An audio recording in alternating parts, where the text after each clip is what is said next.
హరే కృష్ణ. 3 మార్చి రోజు చంద్రగ్రహణం వస్తుంది. గ్రహణం సమయంలో వండిన ఆహారం అస్సలు తినకూడదు అంటారు. ఎందుకో మీకు తెలుసా?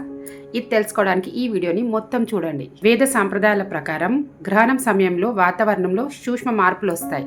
ఆ సమయంలో వండిన ఆహారంలో ప్రాణశక్తి కోల్పోతుందంటారు. ఇంకా ఆహారం అశుద్ధి అవుతుంది.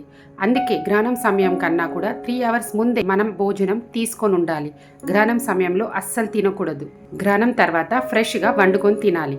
ఇంకా ఎవరైతే గౌర్ పౌర్ణిమ ఉపవాసం ఉంటున్నారో వాళ్ళు సాయంత్రం 7 తర్వాత ఏకాదశి ప్రసాదం వండుకొని తినాలి. సో బియ్యం, పప్పు, ఉప్పులు, ఫ్రూట్స్, వెజిటేబుల్స్ ఇలాంటివన్నీ లాంగ్ టైం వరకు ఉంటాయి. వీటిని ప్రొటెక్ట్ చేయాల్సిన అవసరం లేదు. కానీ పెరుగు, పాలు, బ్రెడ్, బిస్కెట్స్లు, తొక్కులు ఇలాంటివి కుష గడ్డితోని మనం ప్రొటెక్ట్ చేసుకోవాలి. గ్రహణం తర్వాత మనం గంగాళీలు పోసుకొని స్నానం చేయాలి. గ్రహణం సమయంలో పూజా గదిని మూసివేయాలి. దాని తర్వాత గౌమూత్రం లేదా గౌమేధం కలిపిన వాటర్తో ఆ టెంపుల్ మొత్తం శుద్ధి చేసుకోవాలి. దేవుని పాత్రలు ఉంటే శుద్ధి చేసుకొని అక్కడ ఫ్రెష్ వాటర్ పెట్టుకోవాలి. భగవంతుడు సర్వశుద్ధుడు, అందుకే అతనికి శుద్ధి అవసరం లేదు. ఇంకా చాలా ఇంపార్టెంట్ విషయం ఏంటంటే గ్రహణం సమయంలో మనం అస్సలు పడుకోవద్దు. ఈ సమయంలో హరినామం లేదా హరినామం సంకీర్తన చేయాలి.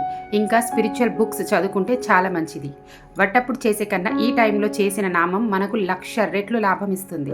సరైన విధంగా యూజ్ చేసుకుంటే ఇది స్పిరిచువల్గా మనకు చాలా శక్తివంతమైన అవకాశం. సో ఇలాంటి ఇంపార్టెంట్ ఇన్ఫర్మేటివ్ వీడియోస్ కోసం నా ఛానల్ని సబ్స్క్రైబ్ చేయండి. ఇంకా 10 మందికి షేర్ చేయండి. హరే కృష్ణ.